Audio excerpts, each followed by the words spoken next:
Okay, good morning, and you are welcome, dear friends. We have already finished, completed our continuous tense, present continuous tense, past continuous tense, and future continuous tense. Today, we will start present perfect tense. Present perfect tense is a tense which is used when a thing is complete. Just now means an action is completed just now. अभी अभी एक कार्य समाप्त हुआ है, ऐसी स्थिति में हम इस टेंस को यूज करते हैं. And there are certain words which are used as an adverb, means before, once, twice, several times. If you find these words are in the sentence, you must think that this is the present perfect tense. याद रखना कि ये adverb के रूप में use हुए हैं. Adverb जैसे मैं पहले ही बता चुका, जब वर्ब की कोई विशेषता बताई जाती है उसे एडवर्ब कहते हैं. ठीक है. इसके अलावा you can find these words means so far, as yet, just now, recently, presently, this year. Means if you see that these words are being used in that particular sentence, it means it is the present perfect tense. Means so far, as yet, just now, recently, presently, this year. And इसके अलावा आप ये देखें कि क्या उसमें कोई काम पहले से शुरू होके अब भी कंटिन्यूस है. Means the action which was going on, जो चल रहा था अब भी चल रहा है. जैसे मैं आपको 5 साल से जानता हूं. 5 साल से जानता हूं मीन्स वो काम जानने का अब भी कंटिन्यूस है. तो उसको हम प्रेजेंट परफेक्ट टेंस में यूज करेंगे. वो कंटिन्यूस तो है but it was started already. So that action was already started and we are doing that action still. So we use. So basically in English, when you are going to fill in the blanks, you must see that one thing, let me repeat again, कि वो काम अभी अभी समाप्त हुआ है. Adverb के रूप में before, once, twice, several times जैसे वर्ड्स यूज हुए हैं. या उस सेंटेंस में आप ये वर्ड्स पाते हैं कि so far, as yet, just now, recently, presently, this year. ये प्रेजेंट परफेक्ट टेंस के वर्ड्स हैं. याद रखना, जब मैं ये कह रहा हूं कि प्रेजेंट परफेक्ट टेंस के वर्ड्स है तो इसका अर्थ ये नहीं है कि ये दूसरे टेंसेस में यूज नहीं होते हैं, लेकिन जनरली ये इसी प्रेजेंट परफेक्ट टेंस को ही शो करते हैं. इसके अलावा जो कार्य पहले से शुरू हो रहा था और अब भी कंटिन्यूस है, उसको भी हम प्रेजेंट परफेक्ट टेंस में यूज करते हैं. अब इसमें हम इसकी ट्रांसलेशन के रूप में समझेंगे. ट्रांसलेशन के रूप में आ है, ई है, ए है, ये सेंटेंस के लास्ट में आते हैं. Means A Hindi sentence is finished with this words.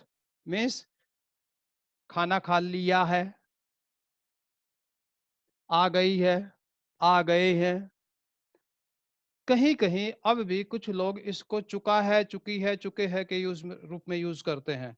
वो भी ठीक है, लेकिन the better option is that when the sentence is finishing in Hindi with आ है, ई है, ए है, we use the present perfect tense.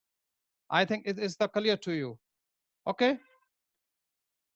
Second thing, now we will learn the translate it.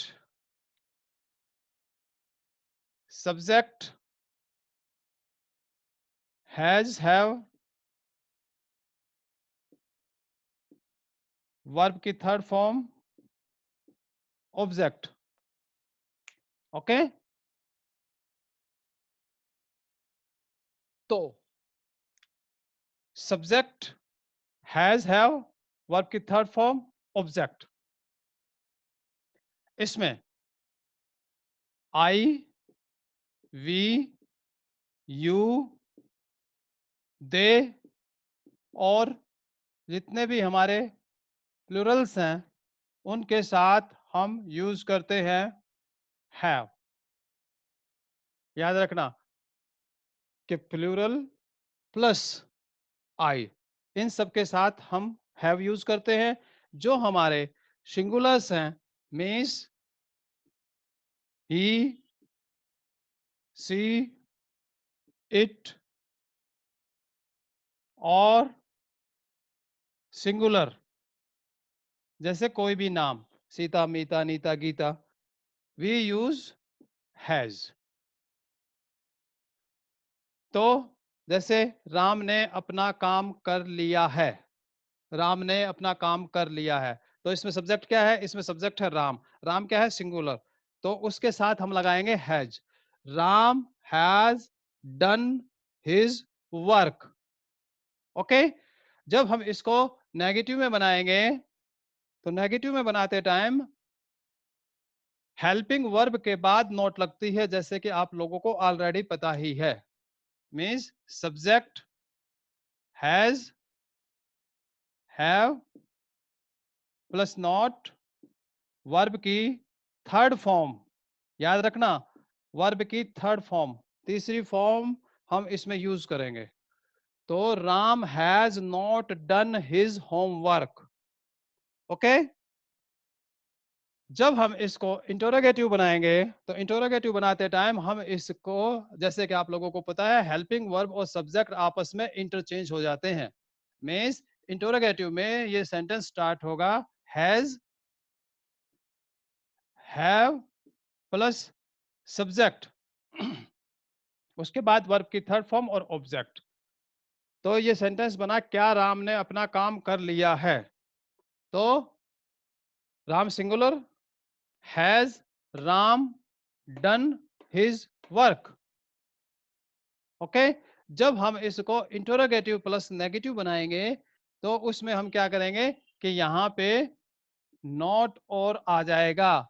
Means helping verb आएगी किसी भी पर्टिकुलर टेंस की, हर टेंस में ये सेम सिस्टम है।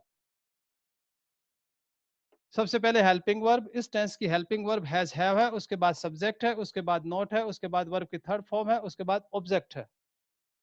तो has Ram not done his work. तो इस तरह से हम इसको ट्रांसलेट करेंगे। ओके बेटा।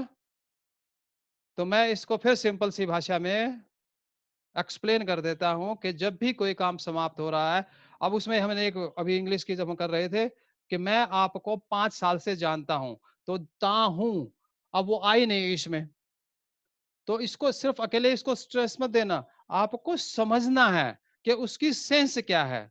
अब वो जानता हूं, जानने का काम ऑलरेडी कंप्लीट हो चुका है। ये बात अलग है कि मैं उसे आज भी जानता हूं, लेकिन जानना तो 5 साल से है। तो 5 साल पहले हम उस कार्य को कर चुके हैं, तब से मैं उसको लगातार जान रहा हूं। तो हम उसको भी प्रेजेंट परफेक्ट टेंस में ही यूज करेंगे। Okay. I think it is clear to you. अब इसमें कुछ वर्ड्स आए हैं, जो वर्ड्स मैं आपको बताना चाहूंगा कि what they means. For example, इसमें वर्ड आया है सो फार। सो फार का क्या मीनिंग है? सो फार आया है, सो फार का मतलब है अब तक। ठीक है। इसमें वर्ड आया है जस्ट नाउ।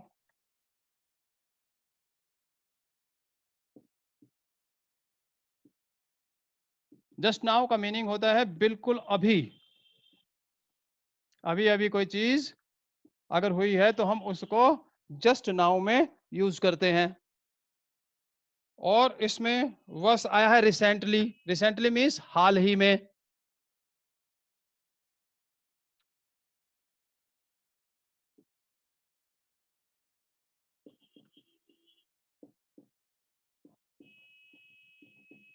कोई चीज जब हाल ही में फिनिश होती है तो हम उसको रिसेंटली यूज करते हैं।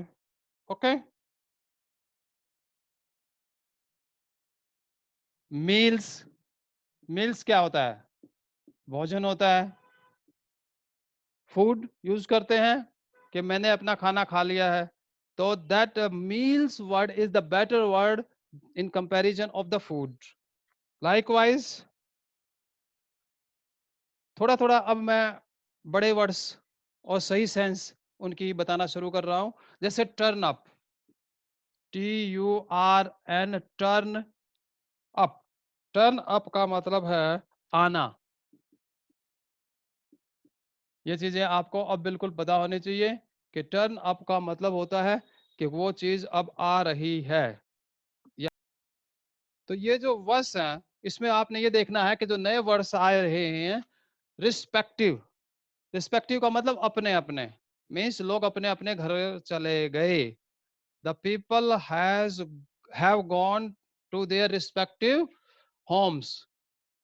आपके पास ऋण है या आपने कोई पेमेंट की है, तो पे ऑफ।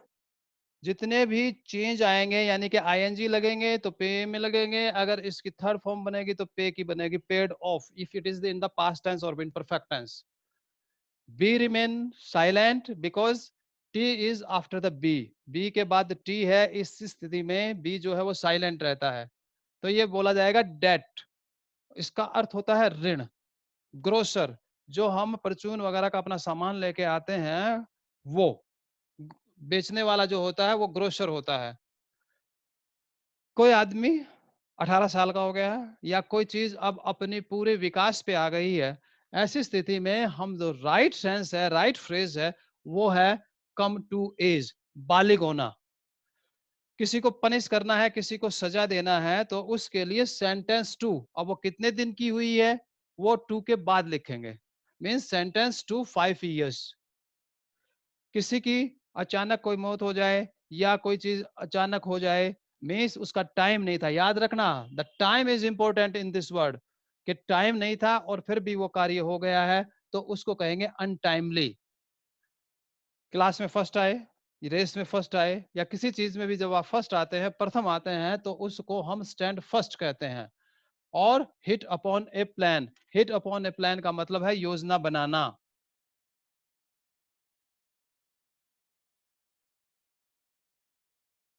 यानी कि अचानक सोचते सोचते आपको एक विचार आ गया है, एक योजना बन गई है, एक प्लानिंग हो गई है, तो हम उसको कहेंगे हिट अपॉन ए प्लान।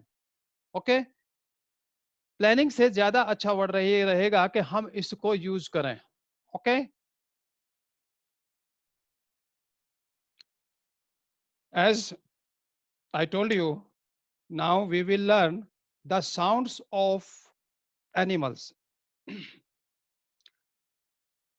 देखिए, सही भाषा जो होती है उसकी विशेषता ये होती है कि उस भाषा में, हर भाषा में अपने अपने शब्द हैं, कि कुत्ता भौंकता है, बिल्ली म्याऊ म्याऊ करती है, हाथी चिंघाड़ता है।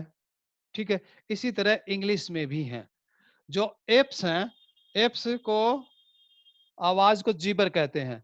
बीज क्या करती हैं, भिन भिनाती हैं, उसको इंग्लिश में बज कहते हैं। कुत्ते क्या करते हैं, भौंकते हैं, बार्क। टाइगर क्या करता है, गुर्राता है, ग्रोवल। मंकी क्या करता है, चेचे करता है, चैटर। इसी तरह एलिफेंट क्या करता है, चिंघाड़ता है, ट्रम्पेट।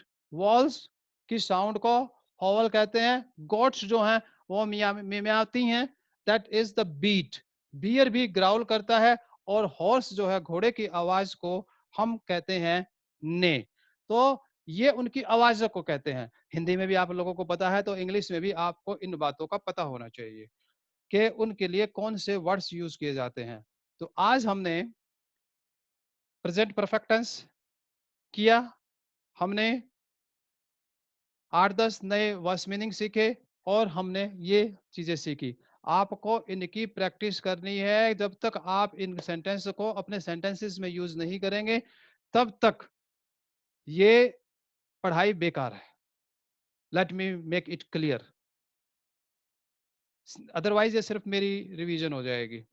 तो आपने बेसिकली इन सेंटेंसेस को अपने, इन वर्ड्स को अपने सेंटेंसेस में यूज करना है। Okay, I think it is too clear to you. और आपको इस पे जरूर ध्यान देना है, आपको अपने प्रैक्टिस करनी है। Okay, yes.